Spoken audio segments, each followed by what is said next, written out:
అన్న ఇది మా పవిత్ర గ్రంథము. ఇది మీరు బహుశా చదువుంటారో లేదో నాకు తెలియదు. సో దీన్ని మేము చాలా గొప్పగా భావిస్తాం కాబట్టి. ఎన్నిసార్లు చదివాను? నేనా చదివానన్న, దాని గురించి మాట్లాడదాం. బేసిక్గా దీని మీద ప్రమాణం చేసి ఇప్పటిదాకా మీరు అంటే స్టేజ్ షోల మీద ఎప్పుడైనా మీరు మాట్లాడారా? అంటే 4600 ప్రసంగాలు ఇచ్చాను. ఇప్పుడు స్కూల్లో చాలాసార్లు ఇచ్చాను. అట్లే అంత గమ్మత్తుగా మాట్లాడుతున్నారు కదా. ఆ ఫ్లో అసలు నేను అసలు అనుకున్నాను త్రివిక్రమ్ గారి సినిమాలో మాట్లాడితే ఒక ఫ్లో ఒక కంటెంట్ ఎలా అందుకుంటారో అంత కంటెంట్ అందుకున్నప్పుడు అనుకున్నా స్కూల్లో ఏదన్నా బాగానే స్టేజ్ స్పీచ్లు అవి విరదీశారని. సో ఇప్పుడు ఈ ఇంటర్వ్యూలో ఎస్పెషల్లీ మేము చాలా పవిత్రంగా భావించే ఈ భగవద్గీత మీద ప్రమాణం చేసి అంతా నిజమే చెప్తానని స్టార్ట్ చేద్దాం ఇంటర్వ్యూ. అంటే నేను ఇంతకుముందు చెప్పిందని అబద్ధమనా? ఏమో నేను అడుగుతున్నాను. మళ్ళీ మీరు చెప్పడంలో మీ ఉద్దేశం ఏంటి? అంటే మళ్ళీ దాని మీద ప్రమాణం చేసి సత్యదాకా ఐ డ్రీమ్లో ఉంటా అని చెప్పగలవా? ఏమండి? ఆ దాని మీద ప్రమాణం చేసి సత్యదాకా ఐ డ్రీమ్లో. ఇది ఉద్యోగం, మీరు ఉద్యమం, ఉద్యోగానికి ఉద్యమం. నా ఉద్యమమే అజ్ఞానానికి వ్యతిరేకం. నా ఉద్యమమే మతంలో ఉన్న మూఢత్వానికి వ్యతిరేకం. నిజంగానే దీని మీద నేను ప్రతిజ్ఞ చేసి మాట్లాడేదంతా నిజమేనా నువ్వు నమ్ముతానంటే అసలు కోర్టులలో కూడా ఇది ఉపయోగించక్కర్లేదు. అంటే కోర్టులో ఉపయోగించింది అబద్ధమనా? 100%. ఎట్లా? అక్కడ ఏమంటారు తెలుసా? స్పష్టంగా నేను 4-5 సార్లు కోర్టుకు వెళ్లాల్సి వచ్చింది, సాక్ష్యం చెప్పాల్సి వచ్చింది.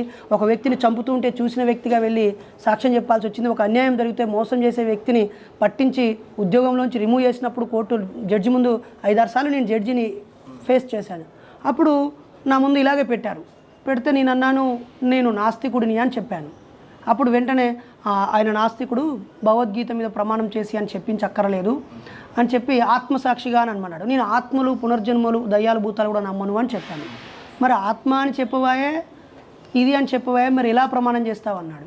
అంటే నాకు నేనుగా ఒక స్థిమితమైన మనసుతో ఉండి చెప్తున్నాను, మంచి స్వచ్ఛమైన ఆలోచనతో ఉండి ఏ ప్రెజర్ లేకుండా చెప్తాను అని చెప్పాను. ఓకే అన్నారు. నువ్వు జడ్జి కంటే గొప్పనివా? దీని మీద ప్రతిజ్ఞ చేయమంటాను. నేను గొప్ప జడ్జి ఆల్టర్నేట్ ఇచ్చిండు, నువ్వేంది దీని మీద ప్రమాణం చేయమని చెప్పు.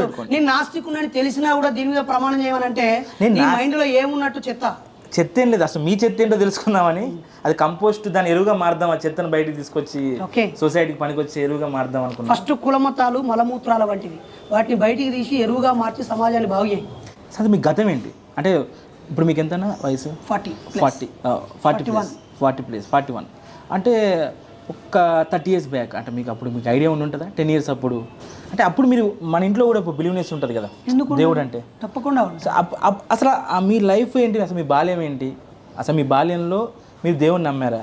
100% నమ్మిన. ఎటువంటి చేసేవాళ్ళు అప్పట్లో? అప్పుడు చిత్ర కథలు ఉండేవి. ఎట్లా? మట్టితో వినాయకుని చేసేది. సూపర్. వినాయకునికి పూలు తెచ్చి పెట్టేవాడిని.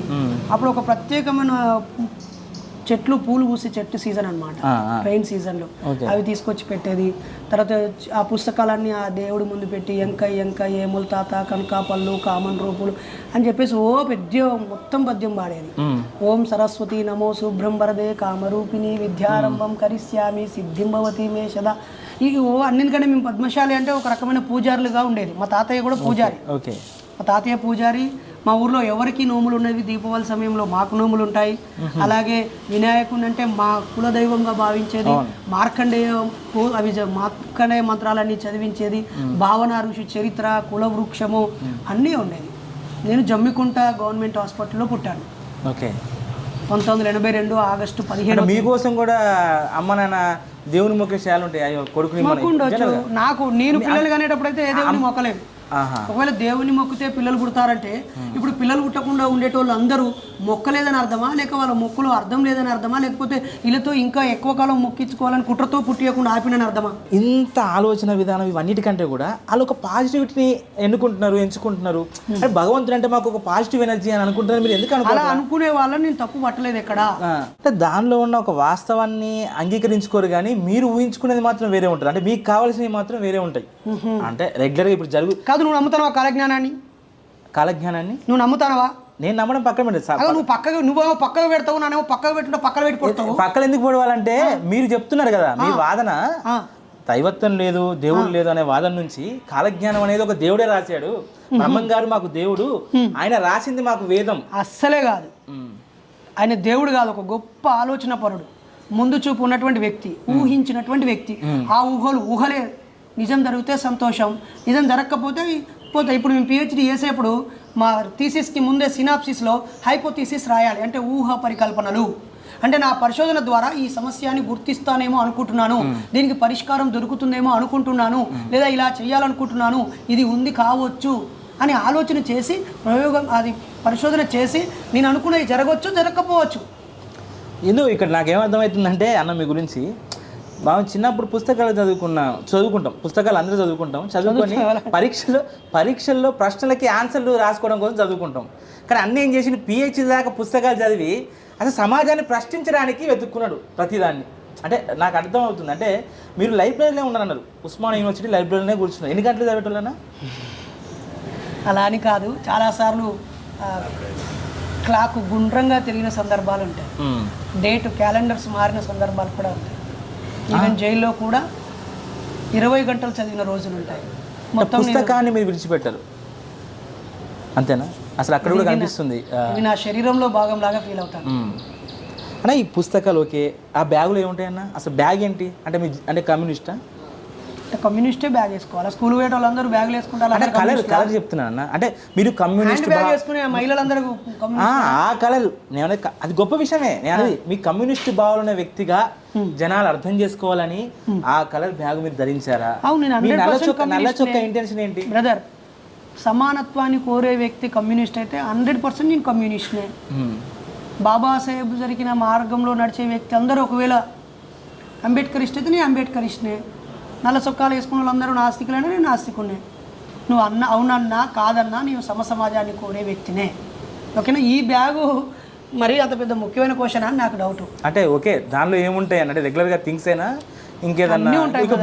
నాకు కావాల్సిన ప్రాథమిక అవసరాలు ఏవేవైతే నాకు దగ్గరగా ఉండాలనుకుంటాను, నాకు రక్షణగా ఉండాలనుకుంటాను, లేదా నాకు వెంటనే ఉపయోగం ఏదో నాకు కావాల్సినవి నాతో ఏవేవి క్యారీ చేయాలో అన్నీ నా బ్యాగ్లో ఉంటాయి. మరి ఇన్ని మాటలు బయట సమాజానికి సమాజ స్థాపన అంటున్నారు. సమాజం కోసం నేను సమాజాన్ని మేలుకొలుపుతున్నా, సమాజం అంటే జనాలు అనుకోవాలన్నా నీ చేతిలో పుస్తకాలు ఉంటే నువ్వు మేధావి, లేదంటే పుస్తకాల పురుగు, అబ్బోయి నాకు మస్తు తెలుసు, ఇక మనం ఏమైనా మాట్లాడితే దొరికిపోతాం, అందుకే అమ్మోయినతో వాదించద్దు అని చెప్పేసి అనుకుంటా నీ ఫీలింగా ఏంటి అసలు? అది తప్పుడు ఆలోచన బ్రదర్. పుస్తకాలు హస్తభూషణం. ఓకేనా? ఇప్పుడు ఆన్లైన్లో డిజిటల్ బుక్స్ కూడా వచ్చాయి, దీని ప్లేస్లో ల్యాప్టాప్ పెట్టుకుని దానిలో కూడా చదువుకోవచ్చు. నేను చదవాల్సినవి, మరోసారి చదవాల్సినవి, కొత్తగా ప్రచురితమైనవి పుస్తకాలు కొనడం నా అలవాటు. చాలా పుస్తకాలు కొంటాను. మా ఇంట్లో 2600 పుస్తకాలు ఉన్నాయి. చదవడం కూడా నాకు అలవాటు, చాలా ఇష్టం. బాబాసాహెబ్ అంబేద్కర్ది జీవి రత్నాకర్ గారు దినచర్య అని సమాంతర బుక్ హౌస్ వాళ్ళు వేశారు. ఆ బుక్ చదివి నేను ఇంకా ఇంప్రెస్ అయ్యాను. ఆయన నిరంతరం ఒక 7-8 పుస్తకాలు చదివేవాడట. నేను 1-2 పుస్తకాలు చదువుతూ ఉంటాను. ఇంకా అవసరం అనుకుంటే ఎక్కువ పుస్తకాలు రెఫర్ చేస్తూ ఉంటాను. చదివే అలవాటు ఉన్నోళ్ళు ఎవరైనా, చదవాలనే ఆసక్తి ఉన్నోళ్ళు ఎవరైనా, విద్యావంతులు ఎవరైనా ఖచ్చితంగా పుస్తకాలు చేతపట్టుకొని ఉండండి. దానివల్ల మీకు గౌరవం వస్తే పొందండి, జ్ఞానం వస్తే అనుభవించండి, ఆదర్శంగా అనిపిస్తే బోధించండి. పుస్తకాలు మీతో ఉండడం ఎంతో బెటరు. మీ రూములో తాగి పడేసిన సీసాల కన్నా, కాల్చి పడేసిన ఆ సిగరెట్ల పీకల కన్నా, ఉపయోగించని వస్తువుల కన్నా, అలంకరణగా ఉన్న ఆభరణాల కన్నా, అనేక జతల బట్టల కన్నా ఇవి ఉన్నవాడు ఎప్పుడు గొప్పవాడు. వాడు మతవాదైనా, మనువాదైనా, మారణ హోమం సృష్టించే దుర్మార్గుడైన పుస్తకాలు కలిగి ఉండేవాడంటే నాకు చాలా ఇష్టం. ఇది సింబాలిక్గా వాంటెడ్లీ ఎస్ నా దగ్గర పుస్తకాలు ఉన్నాయని చూపించడం కోసమే పట్టుకుంటున్నాను. దీన్ని చూసి ఒక్కడన్నా మారి ఎస్ నేను నరేష్ అనే తమ్ముని ఆదర్శంగా తీసుకొని, నరేష్ అనే అన్నను ఆదర్శంగా తీసుకొని నేను కూడా ఇలా ఉంటానని అనుకుంటే say thanks to I dream.